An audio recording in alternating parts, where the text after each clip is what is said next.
இப்போ பார்த்தீங்கன்னா அடுத்து வரக்கூடிய 120 நாட்கள், அதாவது 4 மாதங்கள், செப்டம்பர் 1ஆம் தேதியிலிருந்து டிசம்பர் 31ஆம் தேதி 2025 வரைக்கும் என்ன ஒரு பலாபலன்கள் நிறைந்த ஒரு காலகட்டமாக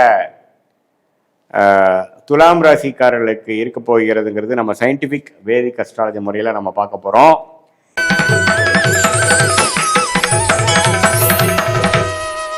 இப்போ பார்த்தீங்கன்னா மாத கிரகத்தின் சஞ்சாரங்கள் வந்து சனி 6ஆம் இடத்தில், குரு 9ஆம் இடத்தில் இருக்கிறார், ராகு 5ஆம் இடத்தில், கேது 11ஆம் இடத்தில் இருக்கிறார்.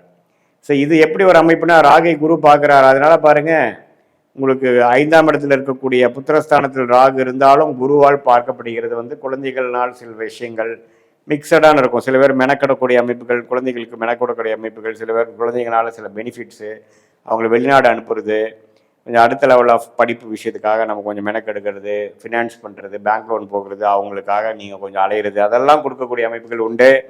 அதே சமயத்தில் குரு சனி 6ஆம் இடத்துல இருக்கிறது அருமை. அதாவது இதுவரை கொஞ்சம் கடந்த 2 வருஷமாக பிரச்சனை கொடுத்துட்டு இருந்த சில விஷயங்கள் நீங்கி கொஞ்சம் பணப்புழக்காட்டம் அதிகமாகக்கூடிய அமைப்பு, கொஞ்சம் ஒரு நிம்மதி பெருமூச்சு அடைச்சி வம்பு வழக்குகள்லாம் கொஞ்சம் குறையிறது, கடன் கொஞ்சம் அடங்குறது, அசுப கடன் சுபக்கடனாக மாறுவது, அது மாதிரி சில அமைப்புகள்லாம் கொஞ்சம் கொடுக்குதுங்க. அதே சமயத்தில் இதுவரை 1 வருடம் அஷ்டமத்தில் போன குரு பார்த்தீங்கன்னா 9ஆம் இடத்துல வந்து ராசியை பார்க்கும் பொழுது கொஞ்சம் பிரைட்டாக சிலதெல்லாம் யோசிக்கிறது, கொஞ்சம் வாழ்க்கையில் இதுவரை செய்த தவறுகளை மறந்து இப்போ என்ன பண்ணலாம், அடுத்து நம்ம ஜெயிக்கிறதுக்கு என்ன வழி, அதுலேருந்து மீண்டு வருவதுக்கு என்ன வழி. ஏன்னா வாழ்க்கையே பார்த்தீங்கன்னா எல்லா டைமும் ஒரே மாதிரி போகிறது இல்லை, அப்ஸ் அண்ட் டவுன்ஸாக போயிட்டு இருக்கிறதா லைஃப் இல்லைங்களா. அதில் வந்து அஷ்டமத்தில் போன குரு அது மாதிரி இருக்கக்கூடிய அமைப்புலேருந்து இப்போ குரு ராசியை பார்க்கும் பொழுது கொஞ்சம் நம்ம லாஸ்ட் டைம் என்னென்ன தப்பு பண்ணோம், எது மாதிரி இம்ப்ரூவ் பண்ணியிருக்கலாம், இன்னும் ஒரு உத்வேகமாக கொஞ்சம் திட்டம் போடுறது, ஒரு பிளான் போடுறது, ஒரு ஸ்கெடியூல் போடுறது, அது மாதிரி சில விஷயங்கள்லாம் செய்து அது மூலமாக வாழ்க்கையில் ஜெயிக்கலாங்கிறதுக்காக ஒரு உத்வேகம், ஒரு மோட்டிவேஷன் கிடைக்கக்கூடிய காலகட்டம் வந்துருச்சு. அது வந்து செப்டம்பரும் கண்டினியூ ஆகும், அக்டோபர் நவம்பரும் கண்டினியூ ஆகக்கூடிய அமைப்புகள் இருக்குது. அதே சமயத்தில் மாத கிரகங்கள் பாருங்கள், ராசி அதிபதி ஆகிய சுக்கிரனே பாருங்கள் 10ஆம் இடத்துல இருந்து 11, 12, ராசி 2, அது மாதிரி ஒரு பாவத்துக்கு வந்து இந்த 4 மாதங்கள் போகிறது பார்த்தீங்கன்னா, குறிப்பாக இந்த தீபாவளி முடிஞ்சு நவம்பர் மாதத்துலேருந்து அருமையான அமைப்புகள். ஏன்னா சுக்கிரனே பார்த்தீங்கன்னா ராசிக்குள்ளே வந்து குருவின் பார்வை பெறுகிறார். ஸோ இந்த அக்டோபர் எண்டு, நவம்பர், டிசம்பர்லாம் பார்த்தீங்கன்னா இந்த 2.5 மாதம் துலாம் ராசிக்காரர்களுக்கு அற்புதமான ஒரு பலனை கொடுக்கக்கூடிய அமைப்பு இருக்குது. மீடியா துறையில் இருக்கிறவங்களுக்கு, டெக்ஸ்டைல் பிஸ்னஸில் இருக்கிறவங்களுக்கு, ஹோட்டல் பிஸ்னஸில் இருக்கிறவங்களுக்கு நல்ல ஒரு வரவேற்பு இருக்கக்கூடிய அமைப்பு. கொஞ்சம் எல்லாமே கொஞ்சம் ஹைலைட் ஆகாமல் கொஞ்சம் அவங்களுடைய விஷயங்கள் வந்து அங்கீகாரம் கிடைக்கும், உலகத்தில் சமுதாயத்தில் கொஞ்சம் வெற்றி பெறக்கூடிய அமைப்புகள்.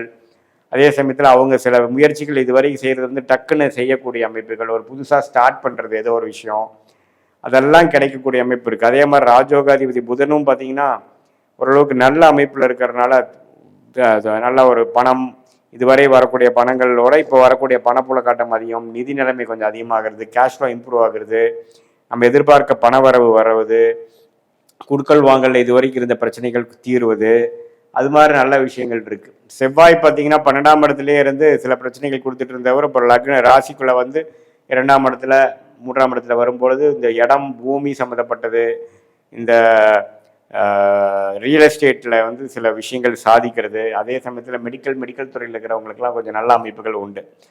ஸோ செவ்வாயின் சஞ்சாரம், சுக்கிரனின் சஞ்சாரம் பரவாயில்லை. அதே சமயத்தில் புதன் சூரியனும் பார்த்தீங்கன்னா எந்த விதத்துலையும் பாதிப்பு இல்லாமல் சனி பார்வையெல்லாம் பெறாமல் நல்லா இருப்பதனால ஓவராலாக பார்த்தீங்கன்னா இந்த 4 மாதம் பார்த்தீங்கன்னா எப்படி வந்து இந்த மே மாதத்துலேருந்து ஓரளவுக்கு படிப்படியாக நீங்கள் கொஞ்சம் போன வருஷம் கம்பேர் பண்ணுறப்போ கொஞ்சம் மன உற்சாகத்தோடு கொஞ்சம் தெளிவோடு கொஞ்சம் செயல்படுறீங்களோ, அதுலேயே கொஞ்சம் கண்டினியூ ஆகக்கூடிய அமைப்பு, அடுத்த லெவலை நோக்கி போகக்கூடிய அமைப்பு, ஒரு கோல் அச்சீவ் பண்ணிட்டோம்னா அடுத்த கோல் போகக்கூடிய அமைப்பு, இது மாதிரி பல விஷயங்கள் கொடுக்கக்கூடிய ஒரு அமைப்பை வந்து தருகிற அமைப்பு வந்து இருக்குது.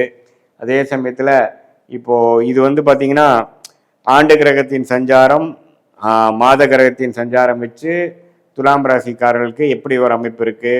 துலாம் ராசிக்காரங்களே பார்த்தீங்கன்னா கொஞ்சம் பிஸ்னஸ் மைண்டடு, கொஞ்சம் கலை உணர்வு உள்ளவங்க. அவங்க வந்து எது மாதிரி திட்டங்கள் போடுறாங்க, அவங்க போட்ட திட்டங்கள் எப்போ ஜெயிக்குது, எது மாதிரி விஷயங்கள் வருகிறது, அவங்களுடைய வாழ்க்கை பயணம் எப்படி திரும்புதுங்கிறதெல்லாம் நம்ம ஒன்றுமே துல்லியமாக பார்க்கும் பொழுது உங்களுடைய ஜென்ம ஜாதகத்தில் தசாபுக்திகள் எப்படி போயிட்டுருக்கிறது, எந்த நேரத்தில் பிறந்தீங்க, எந்த தேதியில் பிறந்தீங்க, எந்த ஊரில் பிறந்தீங்க வச்சு உங்கள் ஜாதகம் போட்டு அதில் வரக்கூடிய லக்னம் என்ன தசாபுக்திகள் போயிட்டு இருக்கு, அந்த தசாபுக்தி வந்து உங்க லக்னத்துக்கு எத்தகைய ஒரு அமைப்புகளாக இருக்கிறது, நல்ல ஒரு ஆரோக்கியமான தசைகள் போய் கொண்டிருக்கிறதா, வர வேண்டிய தசை போய் கொண்டிருக்கிறதா, அல்லது வரக்கூடாத தசைகள் போய் கொண்டிருக்கிறதா, எல்லாம் நீங்க கொஞ்சம் ஓரளவுக்கு ஆராய்ந்து பார்க்கும் பொழுது ஒரு அருமையான ஒரு அமைப்பு வந்து கண்டிப்பா வந்து உங்களுடைய அடுத்த வரக்கூடிய ஷார்ட் டேர்ம் லாங் டேர்ம்லாம் எப்படி இருக்கு, எது மாதிரி டைரக்ஷன்ல போறது நல்லது, எது மாதிரி திட்டங்கள் வந்து எது மாதிரி டைம்ல நம்ம செய்யறது நல்லதுங்கிறதெல்லாம் ஓரளவுக்கு புரிஞ்சு அது போல நாம செயல்படும் பொழுது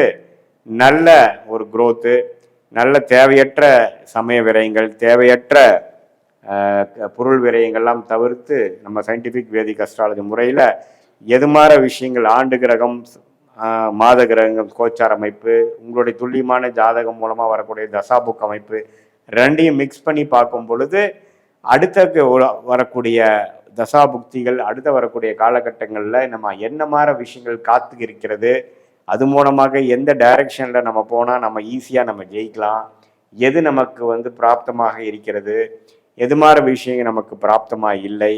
இந்த செப்டம்பர், அக்டோபர், நவம்பர், டிசம்பரில் பார்த்தீங்கன்னா குறிப்பாக இந்த செப்டம்பர் மாதம் முடிஞ்சதுக்கப்புறம் அக்டோபர், நவம்பர், டிசம்பர் மாதம் வந்து அந்த குருவின் பார்வை ராசி அதிபதி மேலே விழுகிறதுனால ஒரு நல்ல மேஜிக் மாதிரி சில விஷயங்கள் நடக்குதுன்னு நம்ம பார்த்தோம் இல்லைங்களா. அது மாதிரி டைம்லாம் நீங்கள் வந்து சில காரியங்கள் எடுத்து நடத்தும் பொழுது டக்குன்னு சில விஷயங்கள் வெற்றி பெற்று அடுத்த லெவல் ஆஃப் படிநிலையில் வாழ்க்கையில் நீங்கள் போய் நாம் வந்து இவ்வளோ தூரம் சிரமப்பட்டு வந்ததுக்கு நமக்கு ஒரு ப்ரோக்ரஸ் கிடைச்சிது, ஒரு அடுத்த படிநிலை வாழ்க்கையில் நம்ம போகக்கூடிய அமைப்புக்கு இந்த காலகட்டம் நமக்கு உதவுச்சு அப்படிங்கிற மாதிரி ஒரு அமைப்பை கொடுக்கக்கூடிய ஒரு அற்புதமான ஒரு 4 மாதமாக 120 நாட்களாக இருக்கிறது. இப்போ பாருங்க, இந்த மே மாதத்துக்கு அப்புறமே வந்து இந்த குரு பயிற்சியினால குரு வந்து ராசியை பார்ப்பது இதுவரை போன வருடம்லாம் ஃபுல்லாக இருந்த அந்த கிளாரிட்டி இல்லாத ஒரு அமைப்பு, கிணத்தில் போட்ட கல் போல் இருக்கக்கூடிய சில விஷயங்கள்லாம் கொஞ்சம் ஃபாஸ்ட்டாக நடந்து நம்ம எண்ணம் எப்படி நினைக்கிறோமோ அதே மாதிரி சிலதெல்லாம் செய்யக்கூடிய அமைப்புகள், கான்டாக்ட்ஸ் எல்லாம் வந்துட்டு இருக்கு இல்லைங்களா. அது தொடர்ந்து இப்போ செப்டம்பர் மாதத்திலிருந்து அது வரக்கூடிய அமைப்புகள் கண்டிப்பாக உண்டு. ஸோ இது மாதிரி விஷயங்கள் நாம் வந்து ஜென்ம ஜாதகத்தில் வரக்கூடிய தசாபுக்திகளும் அதே சமயத்தில் கோச்சார் அமைப்பும் இந்த பயிற்சி பலனும் ரெண்டு மிக்ஸ் பண்ணி பார்க்கும் பொழுது ஒன்றுமே நம்ம எது மாதிரி பலாபலன்கள் நாம் வந்து கரெக்டாக வரும், எது செய்யலாம், எது செய்யக்கூடாது, எது நமக்கு பிராப்தமாக இருக்குதுங்கிற திட்டங்கள்லாம் நம்ம ஓரளவுக்கு தீட்டி அதுக்கு தகுந்த மாதிரி வாழ்க்கையில் நம்மளுடைய ஒரு ஆக்டிவிட்டியும் காய்களை நகர்த்தும் பொழுது தேவையற்ற பொருள் விரயம், தேவையற்ற சமய விரயங்கள்லாம் தவிர்த்து நமக்கு வந்து எந்த மாதிரி ஆப்ஷன் கையில் இருக்குது, அதில் பெஸ்ட் ஆப்ஷன் என்ன, எது மாதிரி விஷயங்கள் போனால் நமக்கு வந்து எளிதில் வெற்றி பெறலாம், எது நமக்கு வந்து எதிர்நீச்சலாக அமையும் அப்படிங்கிறதெல்லாம் தெரிந்து நம்ம செயல்படும் போது நம்ம எளிதில் ஜெயிக்க முடியும் அப்படிங்கிறது நான் சொல்ல விரும்புகிறேன். மீண்டும் மற்றொரு காணொலியில் சந்திப்போம். நன்றி, வணக்கம்.